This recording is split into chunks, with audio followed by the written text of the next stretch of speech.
So YouTube has just released a ton of new features and updates. But who has the time to scour around the internet finding out whether or not this stuff is actually important to creators? Oh yeah, we do. From AI face protection to ad breaks, we've got a lot to cover. So make sure you stick around to the end, mostly for my ego, but also to find out which updates we think matter the most to you. But first, Batman, or more accurately, his arch nemesis. How about a magic trick? I'm gonna make these end screens disappear by clicking the hide button. Ta-da! It's gone. Now this action will hide all of the end screen elements. It will only do it for the video you're watching, and when you hide all of the elements, there will be a show button to reverse this action. But hang on just a second. Surely hiding these end screens is bad for the discovery of your content as creators, right? We don't expect this to impact views, but we'll keep the audience posted if we expand this experiment to more users. YouTube, I'm gonna have to cross my fingers on that one.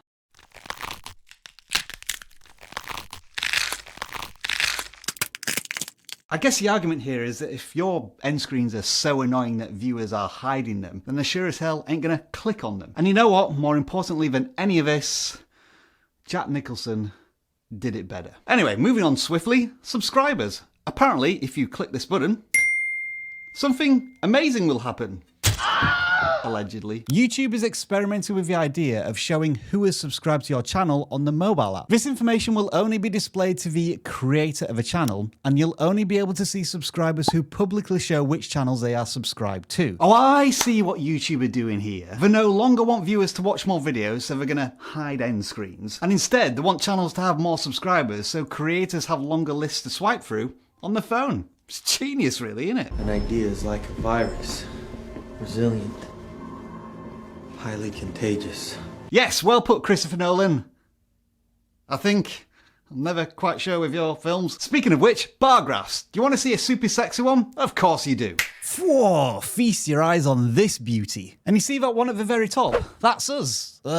You, as in YouTube, which beat its own record this past February and defeated everyone from the Super Bowl to Mickey Mouse himself. With an 11.6% share of all content streamed on television, YouTube is no longer up and coming, it's a smash hit, a total blockbuster. To put it in the language of a Christopher Nolan film, which I realise nobody asked for, YouTube used to be a bit like Insomnia. Absolutely bloody fantastic, but not exactly super popular. But now, it's like Oppenheimer, because no matter where you go, somebody's talking about it.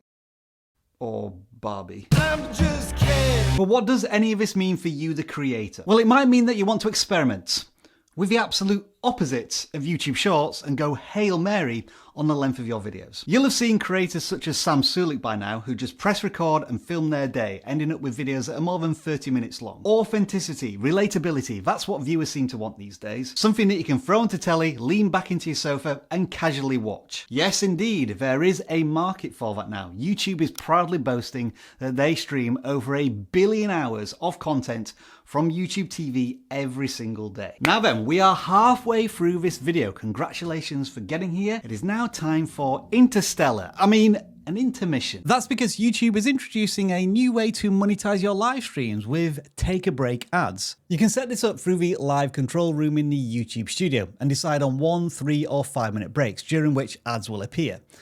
Ads won't be shown 100% of the time though. When they're not playing, a default slate will appear, which looks pretty boring to be honest, or you can select a video to play from your own library. Now, I do foresee a little bit of a problem with these take a break ads. Usually on YouTube, in order to progress further along in a video, you have to watch the ads. But with these live stream take a break ads, the viewer could simply go someplace else until those ads have finished, just like somebody might do with linear television. I guess you're going to call this YouTube channel hopping. And once they've gone somewhere else, are they likely to return? Just think about that before you start using this feature. Because what feels like a 5-minute ad break to you, the creator, well,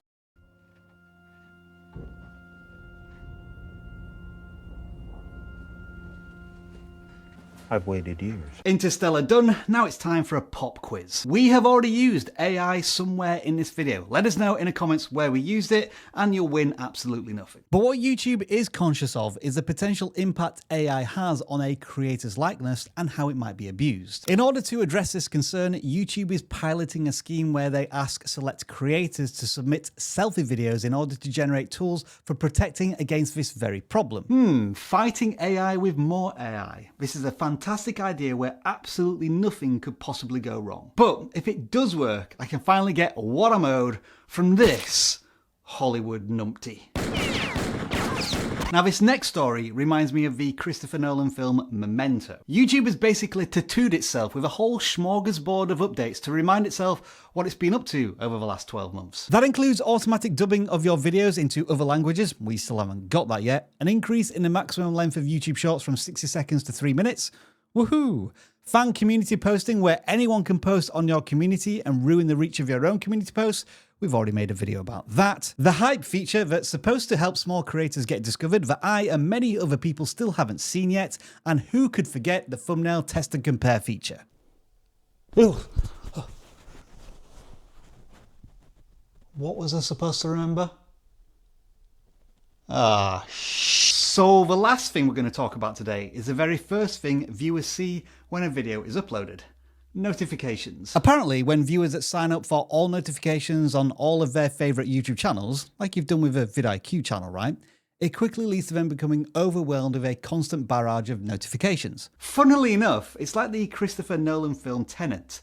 If I try to explain it, yeah, you get the idea. And that's why YouTube is running this experiment. They basically found out that when viewers become annoyed at being constantly pelted with push notifications, they just turn them all off. And so this is their solution, which you might raise a quizzical eyebrow at. YouTube will reduce the number of notifications you get by prioritizing whether or not you actually engage with a channel's content. So in other words, even if you have set a channel's notifications to all, if you don't watch the videos on their channel, you might not get all of those notifications. Now I suspect your response to this is going to be split straight down the middle. Half of you are going to say this is exactly how notifications have worked for years because they are completely broken, and the other half, which happens to include myself, won't care at all because we don't rely on notifications from YouTube. I mean, genuine question, is anyone watching this video as a result of tapping on a notification? I think I'll have to go with YouTube's TV streaming dominance as the most consequential update here. Put simply, how viewers watch content on the platform influences how you make it. And if longer viewing sessions are all of the rage these days,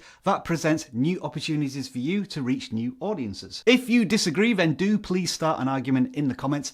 And at the same time, could somebody explain in less than 500 words what Tenet is about? What's happened's happened. Which is an expression of faith in the mechanics of the world. It's not an excuse to do nothing. Yeah, that didn't really help, Twilight Boy. And your version of Batman was awful. Truly, truly awful.